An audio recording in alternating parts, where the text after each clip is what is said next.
Après les 4 premières trompettes qui ont successivement frappé la terre, la mer, les eaux douces et les astres, un tournant dramatique survient. Ce n'est plus seulement la nature qui est ébranlée, ce sont maintenant les hommes eux-mêmes qui deviennent la cible des jugements divins. Mais avant que ne s'abattent ces catastrophes sans précédent, un messager céleste élève la voix pour avertir. Ce passage n'est pas simplement une transition entre 2 séries de fléaux, il est un cri d'alarme, un dernier signal avant l'imprévisible. Il nous rappelle que Dieu avertit toujours avant de frapper plus durement. Il appelle encore les cœurs endurcis à la repentance. Apocalypse chapitre 8, verset 13 nous dit « Alors je vis un aigle qui planait au zénith et je l'entendis crier d'une voix forte. Malheur, malheur, malheur aux habitants de la terre, quand retentiront les 3 trompettes que les 3 derniers anges vont faire sonner. » Jean lève les yeux et ce qu'il voit, il entend est saisissant. Un aigle, ou un ange, selon certains manuscrits, traverse le ciel en plein vol. Sa mission est claire, avertir l'humanité que les jugements à venir dépasseront tout ce qui a été vu jusqu'ici. L'image de l'aigle évoque le jugement rapide et précis.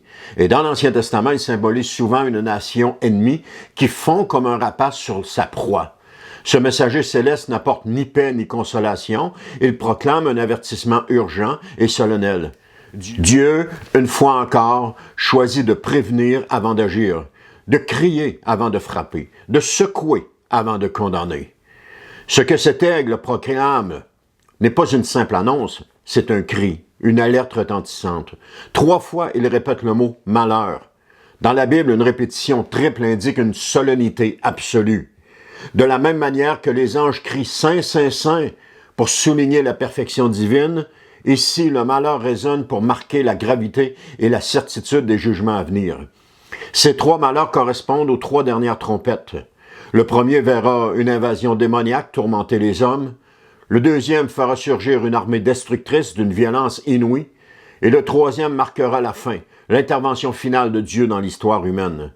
Ce ne sont plus des jugements naturels, mais des frappes directes contre les hommes, contre leurs péchés, leur idolâtrie, leur rébellion obstinée.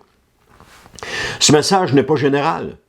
Il s'adresse à une catégorie précise, les habitants de la terre. Cette expression dans l'Apocalypse ne désigne pas simplement tous les hommes, mais ceux qui ont choisi de s'attacher aux valeurs du monde plutôt qu'à celles du royaume.